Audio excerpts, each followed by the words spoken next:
How do you know that the Bible you hold today says what it originally said? It has been copied, translated, passed through countless hands for thousands of years. So isn't it possible that somewhere along the way it changed? Was the Bible rewritten, corrupted, edited to fit an agenda? Or is that claim simply not true? You've probably heard the accusation, the Bible has been changed, translated so many times that no one knows what it originally said, that kings changed it, that church leaders edited it, that stories were added, truth mixed with legend.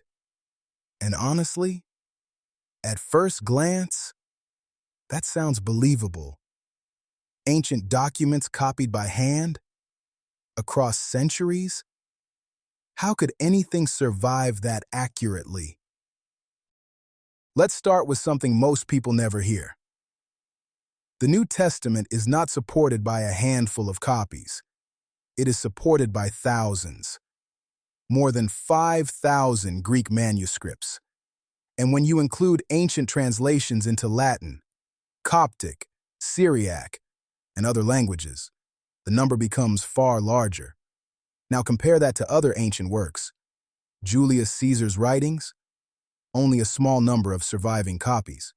Tacitus, even fewer. And yet historians accept those texts as substantially reliable. So why is the Bible treated differently? Manuscript count is only part of the story. The time gap matters too. Because the closer a surviving copy is to the original, the easier it is to detect corruption. And the New Testament stands remarkably close to its source compared to most ancient literature.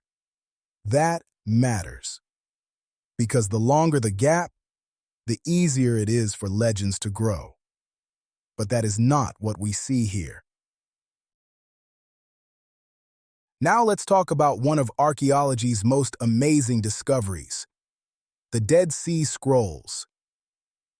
Before their discovery, some of our oldest Hebrew manuscripts came from around 1,000 years after the originals. Skeptics wondered, had the text changed dramatically over time? Then the Dead Sea Scrolls were discovered, and suddenly, we had manuscripts far older than expected. When compared, the message remained astonishingly consistent. Not because no copyist ever made minor mistakes. They did. But because the text itself had been preserved with extraordinary care. And then there's the translation argument. The Bible has been translated so many times as if today's translations came from a translation, of a translation, of a translation. That's not how it works. Modern Bible translations go back to the earliest available Hebrew and Greek manuscripts, not from modern English versions. That changes everything. Now let's be honest. Are there minor manuscript differences? Yes. Spelling variations, copyist mistakes, small, textual differences. That's exactly what historians expect in hand-copied ancient documents. But here's the key. No central Christian doctrine depends on those minor variations. The claim was never that every copy is letter perfect. The claim is that the message was preserved, and the evidence strongly supports that. So, was the Bible copied? Yes. Was it translated? Of course. But was it corrupted beyond recognition? Rewritten until the original message was lost?